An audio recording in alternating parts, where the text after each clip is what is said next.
Assalamualaikum warahmatullahi wabarakatuh.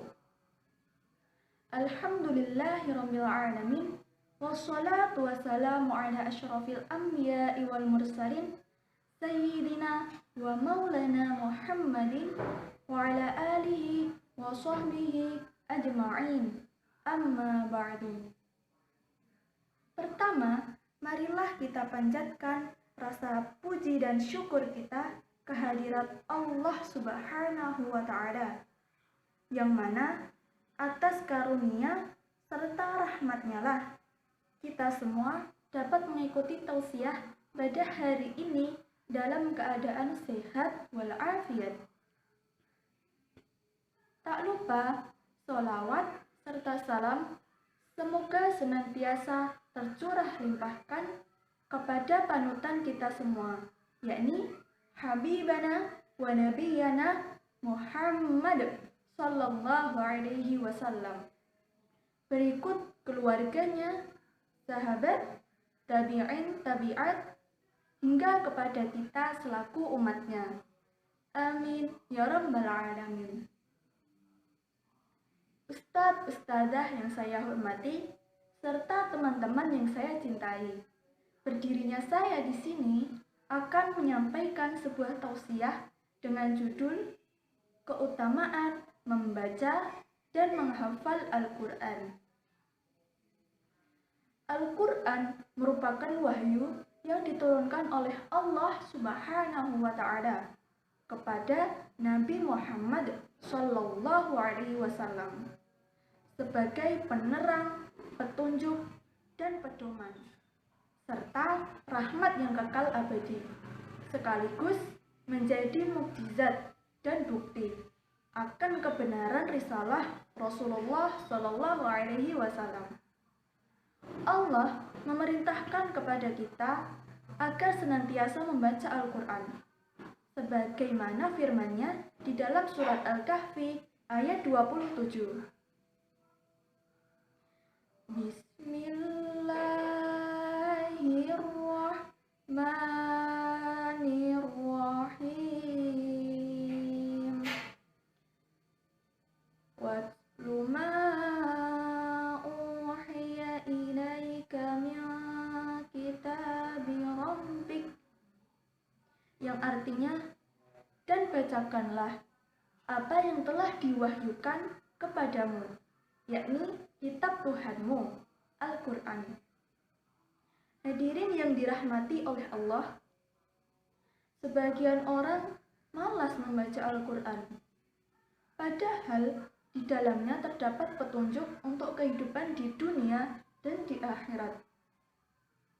Dan sebagian orang merasa tidak punya waktu untuk membaca Al-Quran, padahal perlu diketahui bahwa Allah Subhanahu wa Ta'ala akan memberikan keuntungan-keuntungan bagi orang-orang yang membaca Al-Quran. Di antaranya, yang pertama, satu hurufnya diganjar dengan satu kebaikan, dan satu kebaikan akan dilipat gandakan menjadi 10 kebaikan. Dengan kalimat basmalah saja sudah mencakup lebih dari 100 kebaikan. Subhanallah.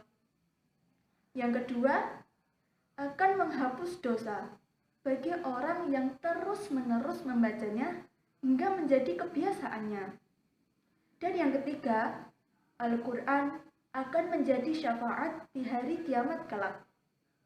Abu Umamah Al-Bahili radhiyallahu anhu berkata, "Aku pernah mendengar Rasulullah Shallallahu Alaihi Wasallam bersabda, bacalah Al-Quran, karena sesungguhnya ia akan datang pada hari kiamat sebagai pemberi syafaat bagi para pembacanya." Hadis riwayat Muslim. Hadirin yang dirahmati Allah, selain dengan membacanya, agar kita bisa lebih dekat dengan Al-Quran adalah dengan menghafalkannya. Menghafal Al-Quran merupakan suatu ibadah apabila dilakukan karena Allah, bukan untuk mendapatkan pujian di dunia.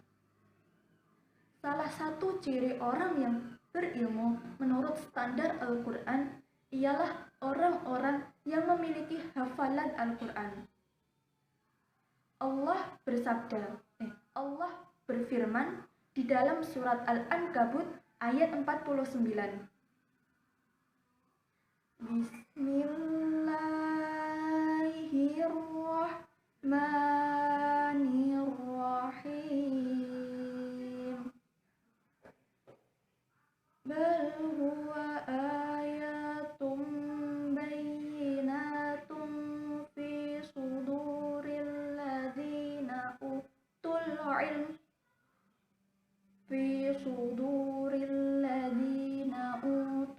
ilm wa ma yajhadu bi ayatina ilal zalimun, yang artinya, dan bahkan Al-Quran itu adalah ayat-ayat yang nyata yang ada di dalam dada orang-orang yang diberi ilmu. Kita semua tahu bahwa Al-Quran merupakan satu-satunya kitab suci di muka bumi ini yang terjaga, baik lafaz maupun isinya. Ini merupakan janji Allah yang akan selalu menjaganya sampai hari kiamat. Salah satu penjagaan Allah terhadap Al-Quran ialah memuliakan para penghafal Al-Quran. Berikut adalah keutamaan-keutamaan bagi para penghafal Al-Quran. Yang pertama, hati seorang penghafal Al-Quran tidak akan kosong. Di dalamnya selalu diisi oleh cahaya Al-Quran, dan ia akan merasakan ketenangan di dalam jiwanya. Yang kedua, para penghafal Al-Quran akan memakai mahkota kehormatan dan juga akan memakaikannya bagi kedua orang tuanya. Dan yang ketiga, akan menempati tingkatan paling tinggi surga Allah Azza wa Jalla.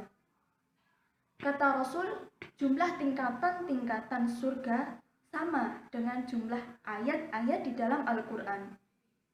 Maka tingkatan surga yang akan dimasuki oleh para penghafal Al-Quran ialah tingkatan yang paling atas, di mana tidak ada tingkatan lagi setelah itu. Dan tentunya masih banyak sekali keutamaan-keutamaan yang akan diberikan oleh Allah kepada para penghafal Al-Quran.